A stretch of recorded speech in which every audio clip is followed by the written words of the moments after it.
പ്രിയ സുഹൃത്തുക്കളെ, ജമ്മു കാശ്മീരിലെ പഹൽഗാമിൽ 28 പേര് മരിച്ചു എന്നാണ് നമ്മളിപ്പോൾ അറിയുന്നത്. 28 പേരുടെയും ദുഃഖം നമ്മുടെയൊക്കെ ദുഃഖമായിട്ട് കാണാം. എനിക്കൊരു അഭ്യർത്ഥന മാത്രമേ എൻ്റെ രാജ്യത്തോടുള്ളൂ. ഒരു കാരണവശാലും ഇവരോട് ക്ഷമ കാണിക്കരുത്. ക്ഷമിക്കണം എന്നൊക്കെ പഠിപ്പിക്കുന്നവരാണ് നമ്മൾ, പക്ഷേ ഇവിടെ ക്ഷമ കാണിക്കരുത്.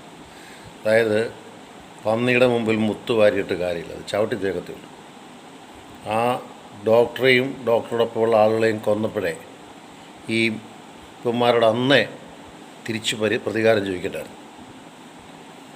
അവന്മാരുടെ ടി ആർ എഫിന് അന്നേ തിരിച്ച് മറുപടി കൊടുത്തിരുന്നെങ്കിൽ ചിലപ്പം ഇന്നത്രയും സംഭവിക്കത്തില്ല.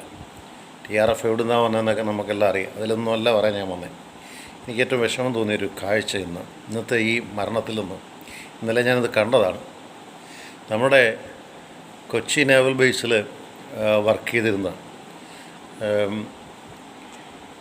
ഇതിൻ്റെ പേര് വിനയ് നർവാൾ, അദ്ദേഹത്തിൻ്റെ ഭാര്യയുടെ പേര് ഹിമാൻഷി. ഒന്ന് ആലോചിച്ച് നോക്കുക, 6 ദിവസമായുള്ള കല്യാണം കഴിച്ചിട്ട് അവരുടെ സന്തോഷത്തിൻ്റെ നല്ല ദിവസങ്ങൾ കാശ്മീരിൽ ചിലവഴിക്കുക. പ്രത്യേകിച്ചൊരു നേവൽ ഉദ്യോഗസ്ഥനല്ലേ, അദ്ദേഹത്തിന് നിൽക്കാം, അല്ലെങ്കിൽ അവിടെ പോയി നിൽക്കാവുന്നൊരു ചിന്ത അദ്ദേഹത്തിന് കാണുമായിരിക്കും. ഇന്ന് തിരിച്ചു പോകരുതാണ്, ഹരിയാനയിലേക്ക് ഇന്ന് തിരിച്ചു പോകരുതാണ്. ഇന്നലെ 3:15 പകൽ 3:15 അദ്ദേഹത്തിൻ്റെ ജീവൻ പൊലിഞ്ഞു. പ്രിയപ്പെട്ട സുഹൃത്തുക്കളെ, ആ പെൺകുട്ടി 6 ദിവസമേ ജീവിച്ചുള്ളത് നമുക്ക് ഒരിക്കലും പറയാനൊക്കില്ല. 6 വർഷം ജീവിച്ചതിനേക്കാളുള്ള സ്നേഹമാണ് അവൾ ആ ശവപ്പെട്ടിയുടെ മുമ്പിൽ പ്രകടിപ്പിച്ചത്.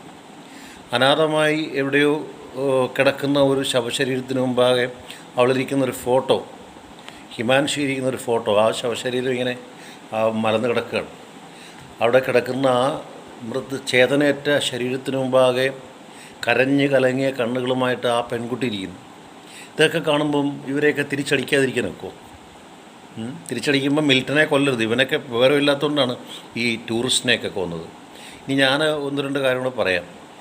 ഈ കാശ്മീർ അവരുടെ സ്വയംഭരണാവകാശവും അവരുടെ പ്രത്യേക അവകാശമൊക്കെ മാറ്റിക്കളഞ്ഞതിന് ശേഷം അതിന് BJP ഗവൺമെൻറ്റിനെ പ്രത്യേകം സമ്മതിക്കണം. ആര് തീർത്താലും എന്തായാലും സത്യമാണത്. അവിടെ ജീവിതം ഏതാണ്ട് നോർമലായിട്ട്, ഇന്ത്യയിലെ മറ്റു സംസ്ഥാനം പോലെ അതിനേക്കായി ഭംഗിയായിട്ട്, കേരളം ദൈവത്തിൻ്റെ നാടെന്നെങ്കിലും പറയുമെങ്കിലും കേരളത്തിൻ്റെയൊക്കെ 10 ഇരട്ടി അവരുടെ വിദേശികൾ വരുന്ന സ്ഥലത്ത്, അല്ലെങ്കിൽ ടൂറിസ്റ്റ് വരുന്ന സ്ഥലമൊക്കെ വളരെ വൃത്തിയാണ്. ഒന്നും വലിച്ചെറിയപ്പെടാൻ സാധിക്കില്ല.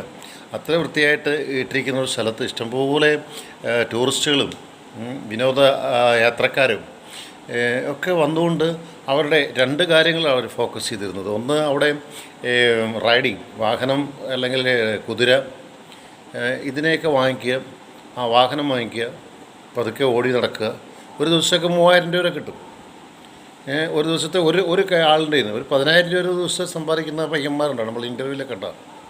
അപ്പോൾ അങ്ങനെ അവിടുത്തെ അല്ലെ പെട്ടിക്കടയിടും, ടൂറിസ്റ്റ് ഡെസ്റ്റിനേഷനിൽ പെട്ടിക്കടയിടും. അവിടുന്ന് അവർ വെള്ളം കൊടുത്ത് അല്ലെ ആവശ്യമുള്ളതിന് കൊടുത്ത് അങ്ങനെ അവർ ജീവിച്ചു വന്ന് നല്ലൊരു നോർമൽ ലൈഫിലേക്ക് ജമ്മു കാശ്മീർ കടന്നു വന്നതാണ്. ഇപ്പോൾ ഈ ജമ്മു കാശ്മീർ ഇങ്ങനെ നോർമൽ ലൈഫിലേക്ക് കടന്നു വന്നപ്പോൾ ഈ ഭീകരന്മാർക്ക് പണ്ടെന്താണെന്നറിയോ, അവിടെയുള്ള ആളുകൾ ഇവർക്ക് സപ്പോർട്ടുണ്ടായിരുന്നു. അപ്പോൾ അവർക്ക് ഇങ്ങനെ ക്ലച്ച് പിടിക്കാമായിരുന്നു. ആ ക്ലച്ച് പിടിക്കാനുള്ള സാധ്യത ഇപ്പം മാറി.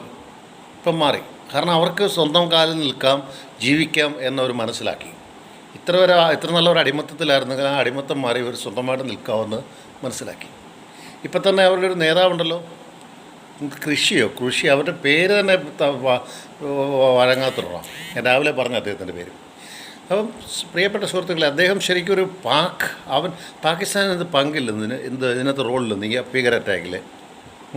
പാകിസ്ഥാനല്ലേ അപ്പുറത്തെ ബോർഡറിൽ കിടക്കുന്നത്, അഫ്ഗാനിസ്ഥാൻ അല്ലല്ലോ. അപ്പോൾ പാകിസ്ഥാനിൽ നിന്ന് നുഴഞ്ഞു കയറുകയാണ്. ഇവൻ്റെ ഭീകരൻ്റെ തലപ്പത്തിരിക്കുന്നവൻ, അവൻ്റെ ലെഫ്റ്റനൻറ്റോ ആ ഒരു തലപ്പത്തിരിക്കുന്നവൻ, അവൻ പാകിസ്ഥാനിൽ നിന്ന് ഓപ്പറേറ്റ് ചെയ്യുന്നത്. അവിടുത്തെ പട്ടാളത്തോട് അവന് നല്ല ബന്ധമുണ്ട്. അവിടുത്തെ പോലീസ് ട്രെയിനിങ്ങിൽ അവൻ വന്ന് പ്രസംഗിക്കാറുണ്ട്. അവൻ കഴിഞ്ഞ പോലീസ് ട്രെയിനിങ്, പട്ടാളത്തിൻ്റെ ട്രെയിനിങ്ങിലും പോലീസ് ട്രെയിനിങ്ങിലും പ്രസംഗിച്ചു എന്നുള്ള ചരിത്രത്തിൽ രേഖയുണ്ട്. അങ്ങനെ തലപ്പത്തിരിക്കുന്ന ഒരുത്തൻ. എന്നിട്ട് ഞാൻ ഇവിടുത്തെ ചില തീവ്രവാദി മുസ്ലിംസുകൾ, എനിക്ക് ഇവിടുത്തെ ഇന്ന് പാണക്കാട് പറഞ്ഞതും പിന്നെ നമ്മുടെ കുഞ്ഞാലിക്കുട്ടിയൊക്കെ പറഞ്ഞത് എനിക്ക് സന്തോഷം തോന്നി. ഇവരൊന്നും മുസ്ലിംസ് അല്ല. തീവ്രവാദം കാണിക്കുന്നതിനെ മുസ്ലിമായിട്ട് പരിഗണിക്കേണ്ട ആവശ്യമില്ല. മതം വേറെ തീവ്രവാദം വേറെ എന്നവർ പറഞ്ഞു, നല്ല വാക്കാണ്. അല്ലാതെ ഇവിടെ കിടന്ന് വരട്ട് ചോറി പിടിച്ച കുറേ മുസ്ലിംസ് ഉണ്ട്, ഭീകര മുസ്ലിംസ്. ഇവിടെ നീയൊക്കെ സംരക്ഷിക്കപ്പെടുന്നത് ഇന്ത്യൻ കോൺസ്റ്റിറ്റ്യൂഷൻ്റെ വകുപ്പിലാണ്. നിനക്കൊക്കെ സംരക്ഷണം നൽകാൻ ഇന്ത്യൻ കോൺസ്റ്റിറ്റ്യൂഷൻ വകുപ്പിലാണ്. അപ്പോൾ അത് മറക്കാതെ ഈ ഇന്ത്യ മഹാരാജ് ഇപ്പോൾ ഒറ്റക്കെട്ടായിട്ട് നിൽക്കേണ്ടതാണ്. എന്താ ഇവിടുത്തെ കോൺഗ്രസ് ഒന്നും പറയാത്തേ? അല്ല ഇവിടുത്തെ മറ്റ് പാർട്ടികളൊന്നും മമത എന്താണെന്ന് പറയാത്തേ? ശിവസേന ഒന്നും പറയാത്ത എന്താ? ശിവസേന എന്തോ ചോദിച്ചു നോക്ക് കൂടെ വയ്ക്കുമെന്ന്, കോൺഗ്രസിനോട് ചോദിച്ചു നോക്ക് കൂടെ വയ്ക്കുമെന്ന്, മമതയോട് ചോദിച്ചു നോക്ക്, സ്റ്റാലിനോട് ചോദിച്ചു നോക്ക്. എം കെ സ്റ്റാലിനൊക്കെ ബി ജെ പിക്ക് എതിരാണ്, നന്നായിട്ട് അറിയാം. പക്ഷേ സ്റ്റാലിൻ ഉൾപ്പെടെ പറഞ്ഞു ഇത് ഹീനമായ പ്രവൃത്തിയാണ്. ഇവിടുത്തെ പിണറായിയോട് ചോദിച്ചു നോക്ക്. നമ്മുടെ നാടുണ്ടല്ലോ, നമ്മുടെ കേരളം, ഇവിടെ വെള്ളം പൊങ്ങിയപ്പം തെക്കൂന്ന് വഞ്ചിയും വെള്ളം എടുത്തുകൊണ്ട് ഇറങ്ങി വന്ന നാടാണ്. വേണമെന്നുണ്ടെങ്കിൽ അങ്ങോട്ട് ചെല്ലാൻ അത്ര ധൈര്യമുള്ളവരാ കേരളക്കാർ. അതിനും പേടിയൊന്നുമില്ല, ചാവാനൊക്കെ റെഡിയാണ്. അപ്പോൾ അതുകൊണ്ട് ഞാൻ വളരെ സ്നേഹത്തോടെ പറയുകയാണ്, എനിക്ക് ഈ രണ്ട് കഥാപാത്രങ്ങളെ, എനിക്കതുപോലെ തന്നെ മറ്റ് ഭയങ്കര വിഷമം തോന്നിയത് ആ കർണാടകക്കാരനെ വെടിവെച്ച് വന്നപ്പം ആ സ്ത്രീ, പെൺകുട്ടിയല്ല സ്ത്രീ, എന്നെ കാണാൻ കൊല്ല്, എന്നെ മാത്രം ഇടതല്ലേ വെച്ചേക്കുന്നത്. അപ്പോൾ അവർ പറഞ്ഞൊരു വാക്കുണ്ട്, ഈ പെണ്ണിനോടും പറഞ്ഞു, ഈ ഹിമാൻഷിയോടും പറഞ്ഞു, നീ എന്ന് നിൻ്റെ ഭരണകർത്താക്കളോട് പറയാൻ ഞങ്ങളെന്താ ചെയ്തതെന്ന് നിൻ്റെ ഭരണകർത്താക്കളോട് പറയാൻ. എൻ്റെ പ്രിയപ്പെട്ട സുഹൃത്തുക്കളെ, നിൻ്റെയൊക്കെ ഭീകരവാദം ഇതിനൊക്കെ നിനക്കൊക്കെ തക്കതായ മറുപടി ഞങ്ങൾ ഇന്ത്യൻ സർക്കാരിനോട് പറയുകയാണ്. ഞങ്ങൾക്കൊക്കെ ഒക്കിനുമേൽ ജീവനുണ്ടെങ്കിൽ ഭാരതത്തിന് വേണ്ടി മരിക്കാൻ പോലും ഞങ്ങൾ തയ്യാറാണ്. കാരണം ഞങ്ങളുടെ ശരീരത്തിൽ കിടക്കുന്ന ഉപ്പും ചോറുമൊക്കെ ഭാരതത്തിൻ്റെ ഉപ്പും ചോറും തന്നെയാണ്, അതിന് യാതൊരു സംശയമില്ല. ഞങ്ങളാരും ഭേദഗമിൽ നിന്ന് വന്നതോ ഇസ്രായേലിൽ നിന്ന് വന്നതോ ഒന്നുമല്ല. ഇവിടുത്തെ ഒരു ക്രിസ്ത്യാനി ഇസ്രായേലിൽ നിന്ന് വന്നതല്ല. ഇവിടുത്തെ ഒരു മുസ്ലിം അറബ് കൺട്രീസിൽ വന്നതല്ല. ഇവിടുത്തെ ഹിന്ദുക്കൾ കൺവേർട്ട് ചെയ്യപ്പെട്ടതാണ്, ഇനി യാതൊരു സംശയമില്ല. കുറേ വർഷങ്ങൾ പിന്നോട്ട് പോയെന്നുള്ളൂ. അല്ലാതെ ഇവിടുന്ന് മക്കയിൽ നിന്ന് വന്ന ഏത് മുസ്ലിം അവിടെ ഉള്ളത് എന്ന് പറ? മക്കയിൽ നിന്ന് വന്ന ഏത് മുസ്ലിം ഉള്ളത്? ഇസ്രായേലിൽ നിന്ന് ഏത് ഹിന്ദു ഏത് ക്രിസ്ത്യാനിയുള്ളത്? അല്ല റോമിൽ നിന്ന് വന്ന ഏത് ക്രിസ്ത്യാനി ഇവിടെ ഉള്ളത്? എടാ ഇവിടുത്തെ ഹിന്ദുക്കൾ കൺവേർട്ട് ചെയ്ത്. നിനക്കൊക്കെ സ്വന്തമായിട്ട് സ്ഥലം ഉണ്ടായിരുന്നോ? എവിടെ സ്വന്തം സ്ഥലമാണ്? ഇവിടുത്തെ പാവപ്പെട്ട നാട്ടുരാജാക്കന്മാരെ തന്നെ സ്ഥലമാണ് ഇന്ത്യയൊക്കെ കയ്യിരിക്കുന്നത്. ഇതൊക്കെ പൈസ കൊടുത്ത് വാങ്ങിച്ചതാണ്. അല്ല ഇതൊന്നും റൂട്ട് മറന്നൊന്നും ചെയ്യരുതാരും. ക്രിസ്ത്യാനിക്ക് വിഷമമുണ്ടെങ്കിൽ വിഷമിച്ചു, മുസ്ലിമിൻ്റെ വിഷമിച്ചു. പക്ഷേ സത്യം ഇതാണ്. കാരണം ഇവിടുന്ന് ആരും പുറത്തുനിന്നും കൊണ്ടുവന്നില്ല. ഇവിടുത്തെ നാട്ടുരാജ്യങ്ങളും ഇവിടുത്തെ ഹൈന്ദവനും, അല്ല ഹൈന്ദവൻ ഇവിടുത്തെ വർത്തന, അല്ലാതെ ഇവിടെ ഹിന്ദുനാട് സംസ്കാരത്തിനകത്ത് ഹൈന്ദവനൊന്നുമില്ല. നമ്മളെല്ലാം ഇവിടെ വരുത്തരാ, യാതൊരു സംശയമില്ല. പക്ഷേ ഇവിടെ ആദ്യം വന്നത് ഹിന്ദുസാണ്. അപ്പോൾ അതവൾ മറക്കാതിരിക്കുക. ഇനിയിപ്പോൾ ഹിന്ദുസിനെയോ മുസ്ലിമിനെയോ ക്രിസ്ത്യാനിയൊക്കെ പറഞ്ഞ് വിഭജനം വല്ലതും പറഞ്ഞാൽ, വിഭജനം പറഞ്ഞ് ഇന്ത്യയിലും വിഷയം പാകിസ്ഥാനുള്ളത് ഇവിടെ വെച്ച് തന്നെ ചുട്ടുകരിക്കണം. അടി ഇവിടെ തന്നെ കൊടുക്കണം നാട്ടിൽ. അങ്ങനെ വിഭാഗതയോ വിഭജനം വല്ലതും പറഞ്ഞാൽ, വിഭജനം വല്ലതും പറയാനുണ്ടെങ്കിൽ മുറി അടച്ച് കഥകിനകത്തിരുന്ന് പറയണം.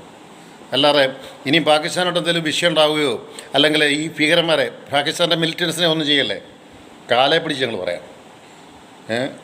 അബദ്ധത്തിലൊന്നും സംഭവിക്കരുത്. ഭീകരനെ തച്ചുടച്ച് അവനെ പിഴുതെറിഞ്ഞിട്ടേ പോകാവൂ. കാരണം ഭീകരൻ അത്രമാത്രം മോശമാണ്.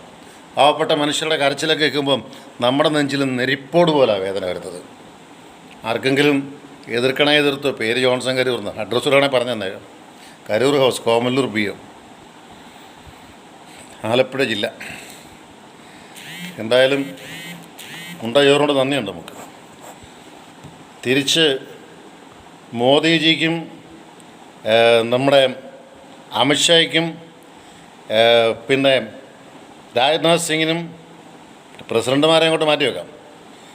അവരോടൊപ്പം നിൽക്കുന്ന നിർമ്മല സീതാരാമനും അതിൻ്റെ പിന്നാലെ നിൽക്കുന്ന സമസ്ത ജനതയ്ക്കും, ഓപ്പോസിഷനും അല്ലാത്തവർക്കും എല്ലാവർക്കും ഞങ്ങളുടെ എല്ലാ സപ്പോർട്ടും ഉണ്ട്. ജയ് ഹിന്ദ്.